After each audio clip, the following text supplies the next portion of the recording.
We can get on the streets, do whatever we want. I used to sneak out all the time. Then there was times that I wouldn't come home. At all? Yeah. There's so many ways that we can sneak around behind parents' back and do what we want. Take the role that you have been designated from Allah subhanahu wa ta'ala. What is that role? It is the chief role of raising the children. The role of cultivating the home. What greater responsibility is that? Raising the children, cultivating the home, preparing the next generation who will be what? The leaders of the next generation. This is your responsibility. Don't want to be like the man, because what will happen? The woman who wants to be like the man, she wants her own money. She wants her own car. She wants her own property. She wants her own time. Then she wants her own apartment. Then when she gets married, she wants her own time. She wants everything divided equally. And she has to go. She's leaving out the door when he's leaving out the door in the morning. She's fixing her clothes up while he's fixing his clothes. They're making arrangements to drop the children off with somebody else. Then she's asking him, who's going to pick the children up at night? I think I'm getting in from the job a little bit late.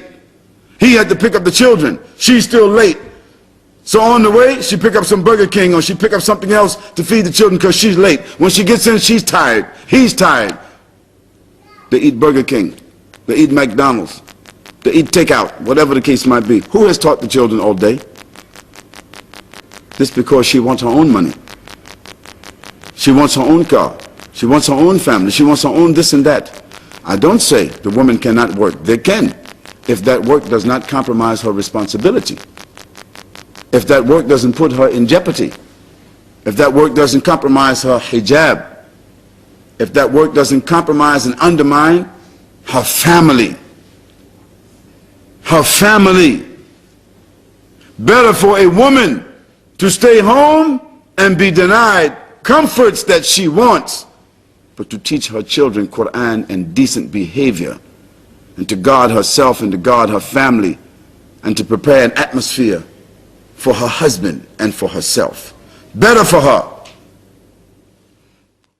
Surah Nisa, chapter number 4, verse number 1 says, respect the womb that bore you.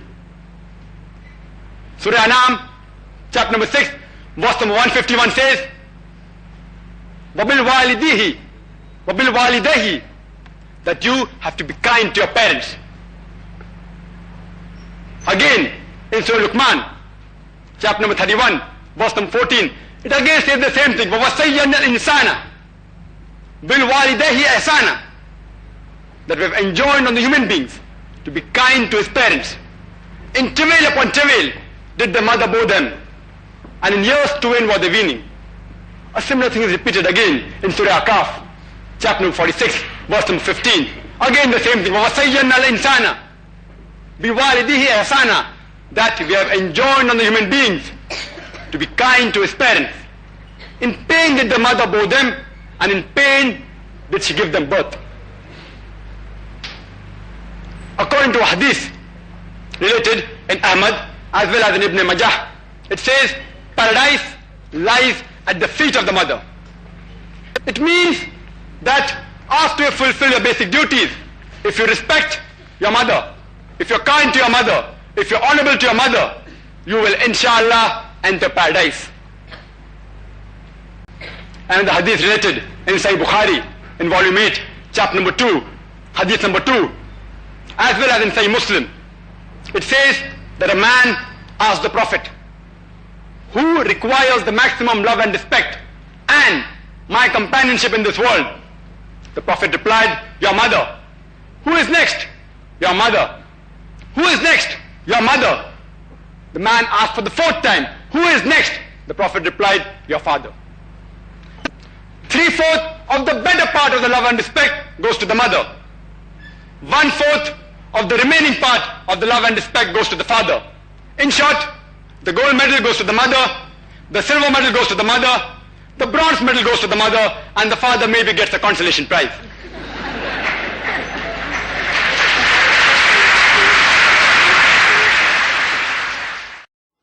people have you had vaginal intercourse with? Altogether? Yes, all together. I had to say 8, maybe 9.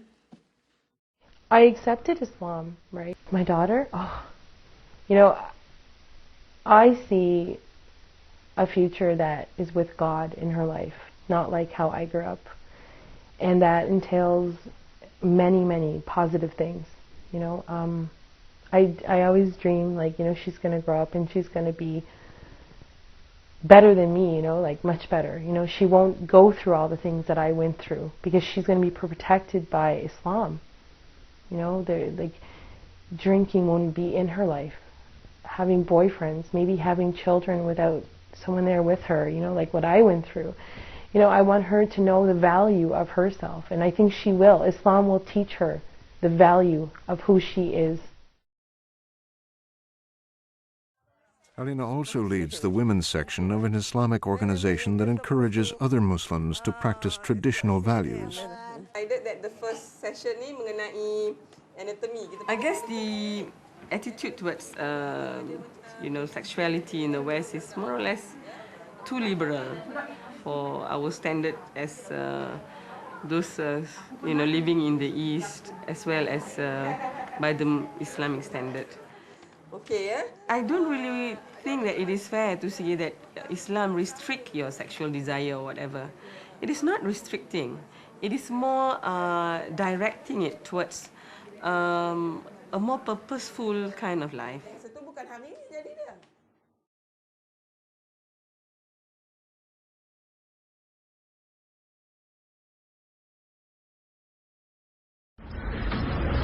So, I did what I wanted. Parties, drugs, sex. I had a great time. But it took over my life.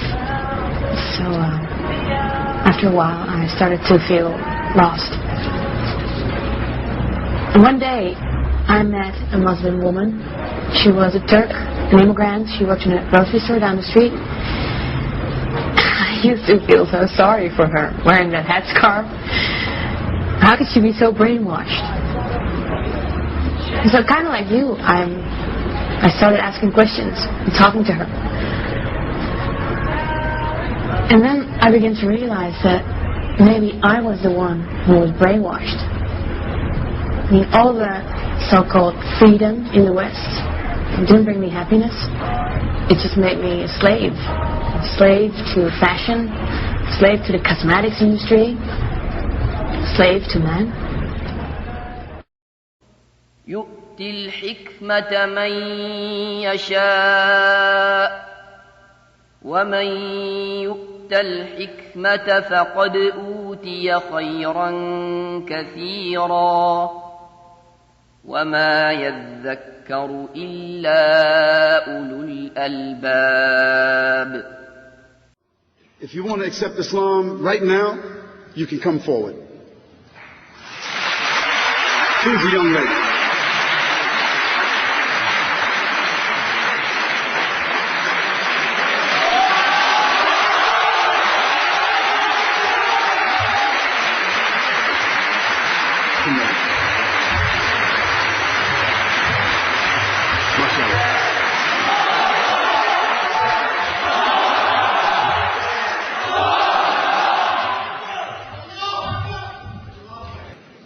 I have witnessed myself accepting Islam out of the nearly 7,000 people that I have seen personally accept Islam. I will say to you that 65 or 70% were women.